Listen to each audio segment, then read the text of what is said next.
안녕하세요. 몇 년 전에 있었던 일을 사연으로 보내보려고 이렇게 사연을 씁니다. 저랑 친구인 녀석이 한 명 있는데요. 그 친구와 그 친구의 아내와 있었던 일입니다. 한참 코로나 바이러스 때문에 밖에서 술을 마시거나 각종 모임을 하기가 껄끄러울 때 있었던 이야기입니다. 아무래도 영업시간 제한이 있어서 밖에서 술을 마시기가 어려웠잖아요. 지금은 조금 완화가 됐긴 하지만 언제 또 영업 제한이 걸릴지 모르겠네요. 아무튼 그런 영업 제한 때문에 편하게 술 마시기도 어렵고 그래서 친구네 집에서 술을 마셨습니다.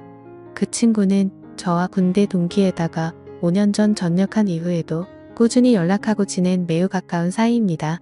저와 친구는 군대 전역 후에 빨리 취업을 하게 됐고 각자 여자친구가 있어서 빨리 결혼까지 하게 됐네요. 그래서 어린 나이에 집안의 도움을 많이 받아서 빨리 결혼을 할 수 있게 됐고 지금은 나름대로 행복한 가정을 꾸리고 살고 있습니다. 저와 친구가 친한 사이였기 때문에 친구의 아내도 제 아내와 무척 가까웠습니다. 우리는 서로의 집으로 가며 부부 동반 모임을 즐겼지요. 함께 여행도 많이 가고 캠핑도 몇 번 갔습니다. 그렇게 가깝게 지내다 보니 뭘 하더라도 같이 하게 되는 경향이 좀 생기더라고요. 그러던 어느 날 제가 친구 아내에게 느껴서는 안 될 감정을 느끼게 된 계기가 있습니다. 스스로 생각해도 참 한심하고 위험하다는 생각이 드는데 그때는 참으로 모든 게 혼란스러웠습니다. 문제의 발단은 한 달 전 저녁이었습니다. 우리 부부와 친구네 부부가 백화점에서 쇼핑하다가 우연히 서로를 만났고 함께 쇼핑을 하다가 저녁까지 먹게 된 겁니다. 백화점은 해운대 센텀시티에 있는 신세계 백화점이었는데 거기에 음식점이 많이 있거든요. 워낙에 백화점이 크다 보니 쇼핑하는 데에만 엄청난 시간이 걸렸고 발도 아프고 해서 따로 어디 가지 않고 백화점 안에 있는 식당가에서 함께 저녁을 먹으며 여러 대화를 이어갔습니다. 식사를 거의 다 할 때쯤 친구의 아내가 잠시 화장실에 다녀오겠다며 급히 일어서더군요. 그렇게 5분쯤 지났을 때 마침 저도 화장실이 급해 겸사겸사 일어났지요. 밥 다 먹고 운전도 해야 하는데 본격적으로 운전하기 전에 깔끔하게 화장실 다녀오는 게 좋잖아요. 그런데 화장실을 가던 중 통로 앞에 넘어져 있는 친구의 아내를 본 겁니다. 저는 화들짝 놀라서 친구의 아내에게 달려가 왜 그러냐고 물어봤는데 여기 청소를 해서 그런지 바닥이 너무 미끄러워서 넘어졌다고 하더라고요. 근데 다리가 아픈지 끙끙거리면서 제대로 일어서지를 못했습니다. 그래서 발목이 너무 아프다며 일단은 근처의 의자로 친구의 아내를 옮겼습니다. 저는 친구에게 전화해 지금 재수 씨가 발목을 삐어서 편한 신발을 신어야 할 것 같다며 차에 가서 편한 슬리퍼 같은 신발 있으면 가져와 달라고 말했고 친구가 올 때까지 일단 응급처치를 해야겠다고 생각했습니다. 발목 쪽을 만져보니 통증을 너무 강하게 느끼길래 일단 신발을 벗자고 말했습니다. 그렇게 친구의 아내 신발을 벗기는데 저도 모르게 시선이 친구 아내의 발과 다리로 향하더군요. 제 아내보다 하얗고 일자로 예쁘게 뻗은 그녀의 다리는 저의 시선을 완전히 사로잡았고 그녀의 예쁜 발이 꼼지락거리는 게 너무 눈에 들어오더군요. 발도 정말 작았습니다. 그 작은 발이 너무나 귀엽더군요. 저는 친구 아내의 다리를 보면서도 안 된다고 생각했으나 자꾸만 몹쓸 눈길에 평정심을 잃었습니다. 아프냐고 물어보는 걸 핑계로 저는 그녀의 발과 다리를 주물럭거렸습니다. 그렇게 발목과는 상관없는 곳을 계속 손으로 주무르다 보니 친구의 아내가 이제 좀 그만 만지면 안 되냐고 하는 겁니다. 그래서 저는 당황하며 그런 게 아니라 혹시나 다른 데가 또 아프지 않을까 해서 그렇다며 말도 안 되는 변명을 늘어놨습니다. 그러자 친구의 아내는 피식 웃으며 예뻐서 그렇게 만지는 거 아니냐며 웃음을 보이더군요. 그 후로 저는 친구의 아내와 어깨동무를 하고 쩔뚝거리며 함께 식당가로 걸음을 옮겼습니다. 가는 도중 분위기가 냉랭한 것이 뭔가 서먹했는데 어느 순간 그녀가 제게 이렇게 발이랑 다리를 주물럭거릴 정도로 예뻤냐고 다음에 술 한번 사줘야겠다면서 기분이 좋다는 걸 표현하더군요. 그러면서 저에게 자신의 휴대폰 번호를 가르쳐준 친구의 아내 얼떨결에 저는 친구 아내의 핸드폰 번호를 땄습니다. 친구는 어떻게 된 일인지 저희에게 물었습니다. 화장실 앞에 청소를 해놔서 그런지 물이 흥건했는데 구두를 신고 있어서 미끄러진 것 같다고 말했습니다. 그렇게 재수 씨는 슬리퍼를 신었고 친구는 제게 고맙다는데 순간 그 친구에게 미안하더군요. 저는 친구 사이에 고마운 게 뭐가 있냐며 괜찮다고 했더니 이번 저녁은 자기가 무조건 사겠다고 합니다. 화장실에 다녀온 저는 다시금 후식을 먹기 위해서 숟가락을 들었고 제 아내와 친구 아내와 함께 즐거운 대화를 이어갔습니다. 그날은 술도 빠지지 않았지요. 그렇게 즐겁게 마무리를 하고 집으로 돌아왔습니다.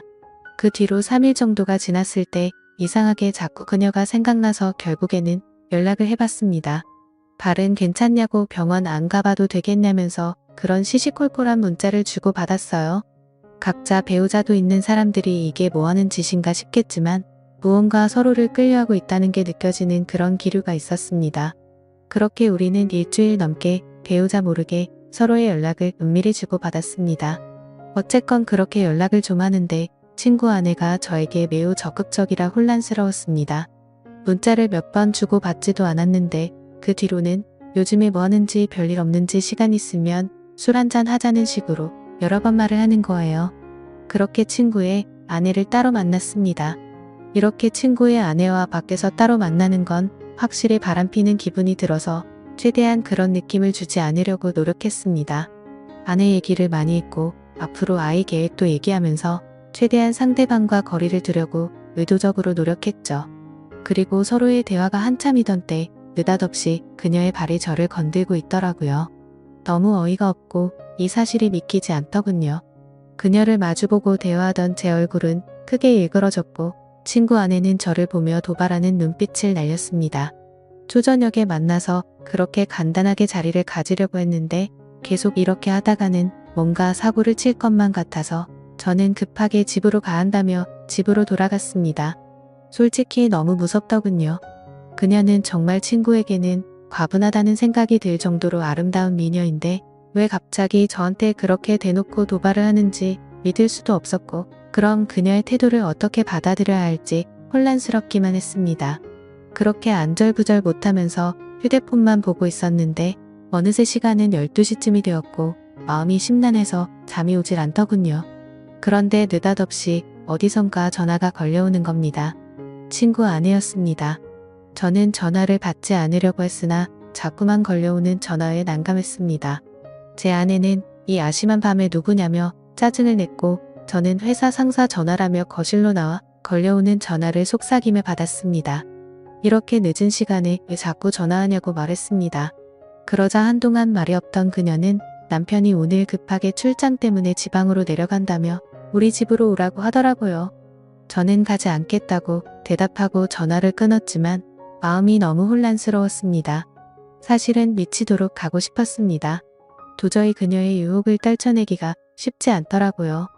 앉아서 10분 동안 안절부절하며 생각만 한 것 같습니다. 이건 마치 하늘이 준 기회라고 생각했거든요. 아직 혈기왕성한 어린 나이 한 명이라도 더 경험하는 것이 하늘이 나에게 준 축복이 아닐까 하는 생각이 들었습니다. 결국 도저히 그 유혹을 떨쳐버릴 수 없었습니다. 저는 자고 있던 아내 귀에 대고 회사에 급한 일이 있어 나가봐야 한다고 둘러대며 급히 옷을 입었습니다. 그렇게 집에서 나온 저는 친구네 집으로 향했습니다. 친구의 집 앞 대문에 서서 가만히 있었습니다. 항상 이곳을 올 때면 친구가 저를 반겨줬는데 오늘은 친구가 아니라 친구의 아내가 저를 반겨주겠다는 생각이 들더군요. 한편으로는 마음이 참 씁쓸했습니다.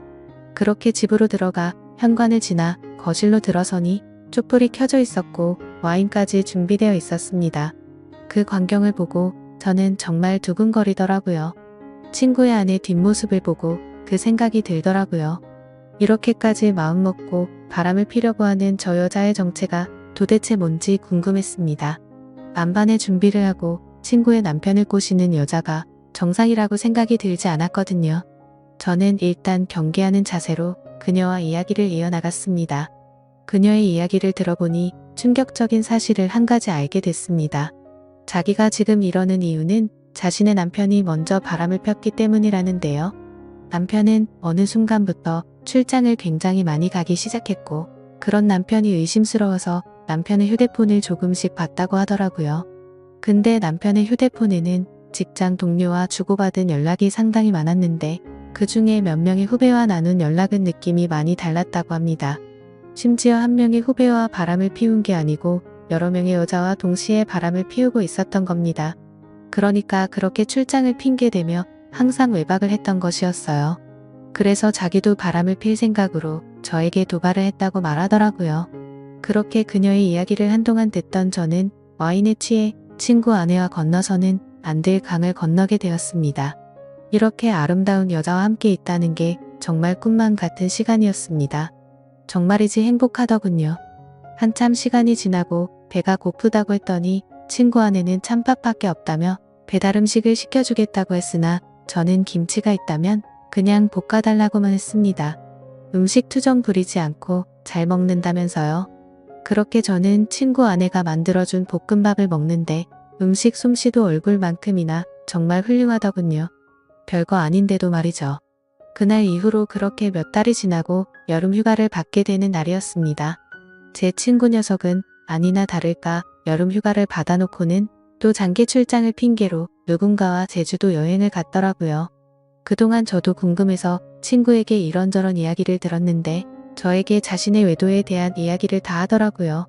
그래서 저는 이미 친구가 뭘 하는지 확실하게 알고 있으니 마음 편하게 친구의 아내와 만남을 갖기 시작했습니다. 어쨌건 저도 출장이 있다고 제 아내를 속인 채 친구네 집으로 들어갔습니다. 아내도 간만에 친정에 다녀온다더군요. 저는 점심도 먹지 못한 채 친구네 집으로 달려왔고 그곳에서 연인처럼 데이트를 하고 그녀가 차려주는 볶음밥까지 얻어먹었습니다. 남녀 사이는 정말 복잡하고 어려운 것 같습니다. 이제는 뭐가 옳은 일인지 구분도 안 됩니다. 누가 먼저 잘못을 했고 누가 누구한테 상처를 준 것이 더 이상 아무 의미가 없다고나 할까요? 그냥 저는 지금 이 순간을 최선을 다해 즐기려고 마음먹고 있습니다. 지금까지 제 사연을 들어주셔서 감사드립니다.